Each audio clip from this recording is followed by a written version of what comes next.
Hi folks, Doug here. Ellis Car Customs, your favorite little fish in a very big pond.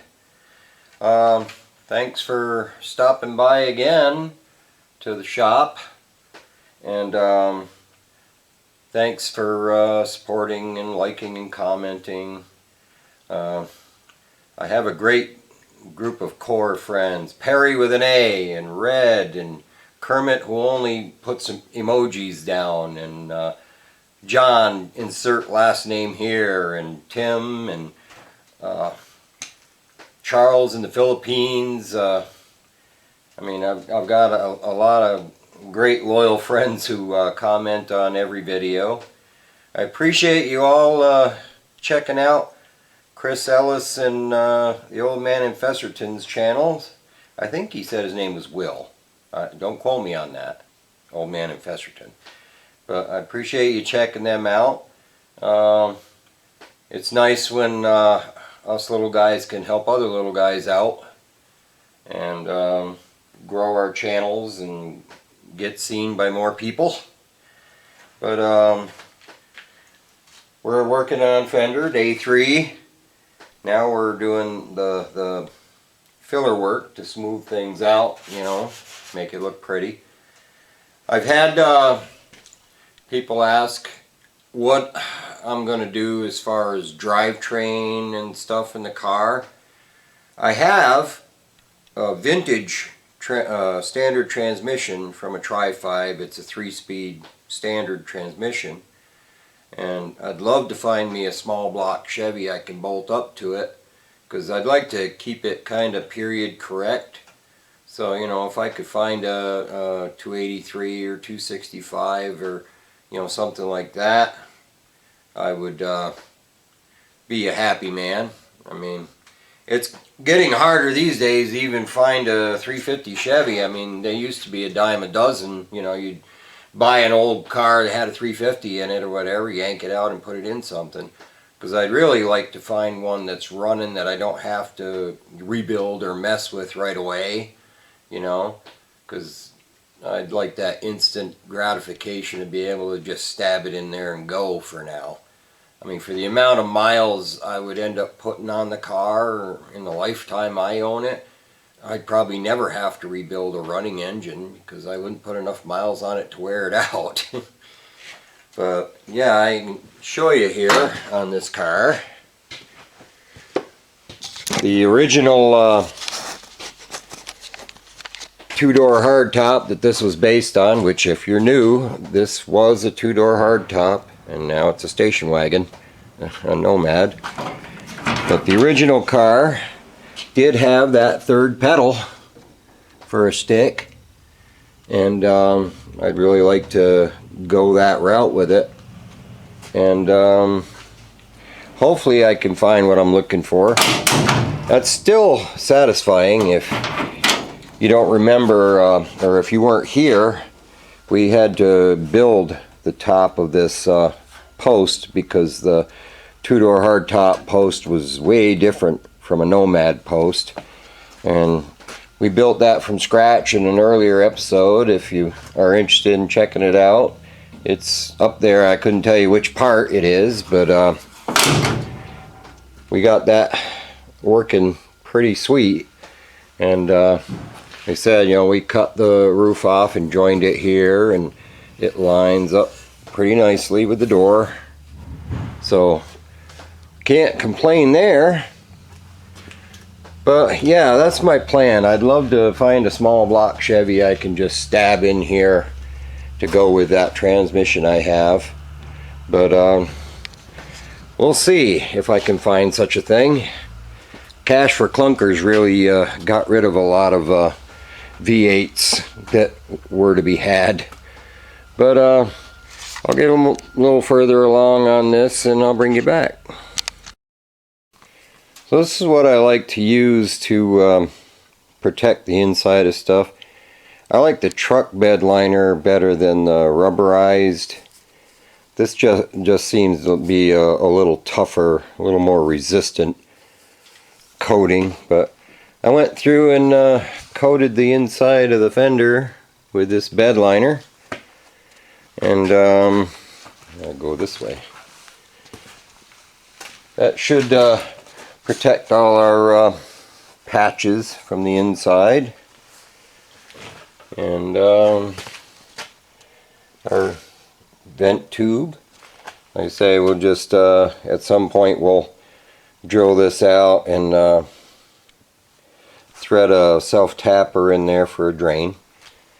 But yeah, so the back side is all prepared, so I'll just be flipping it over and work on the front side. I'm using, I don't know if a lot of you may already know about these things here, but I'll pick this up so you can see it. These little whisker biscuits that are good for removing paint and rust. They're real rugged. They actually work better than a flapper disc for removing material, but that's what I'm using on the front side of it to kind of strip stuff off. And where I can show you here, if I stand it up, where the trim was, it's just like a line of, you know, surface rust.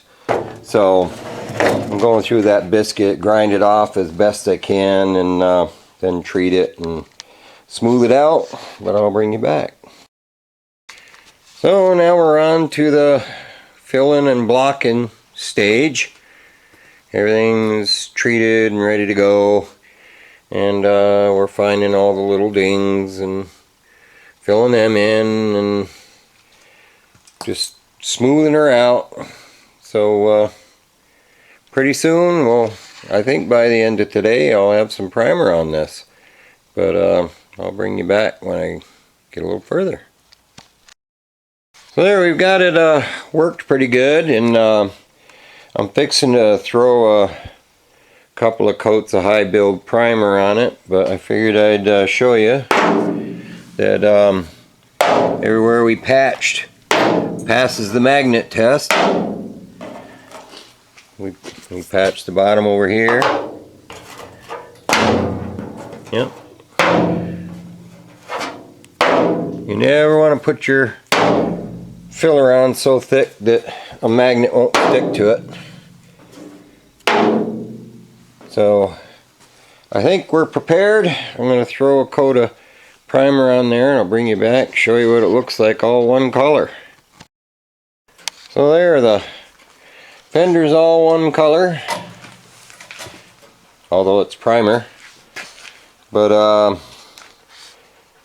I'll be putting 2 or 3 full coats of high build on it, and then spraying a thin coat of flat black primer as a guide, and then block it out, and that'll show us if we got any little nitpicky things to do.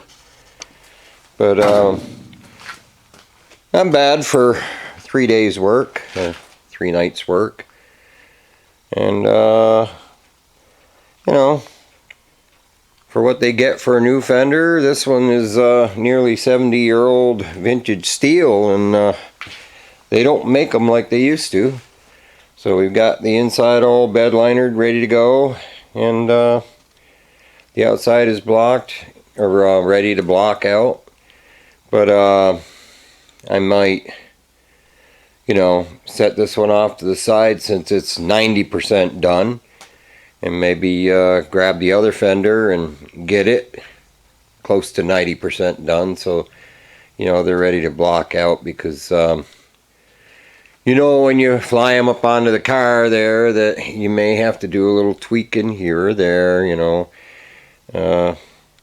Something like this, you wind up putting it together just to take it back apart and make sure everything fits right before you assemble it for the final time.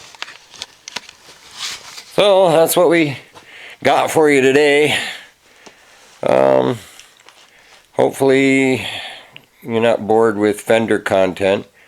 Maybe before I do the other Fender, maybe I'll drag the hood in here. The hood is basically it's straight, but it's kind of porous, you know. It's got that patina look to it that some people like, I guess, but we need to smooth it out. So I don't know, I guess I'll surprise you whether I got a hood or a fender next time you see me.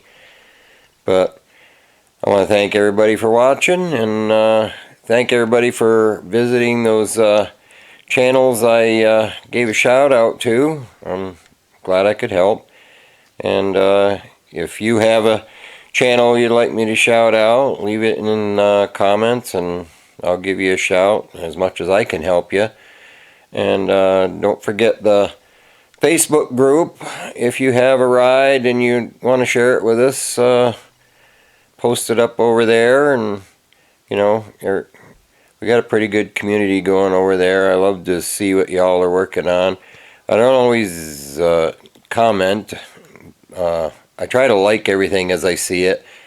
I get kind of busy, and then I realize that I didn't comment lately, but I should get on there and say hi to everybody before they think I forgot about them.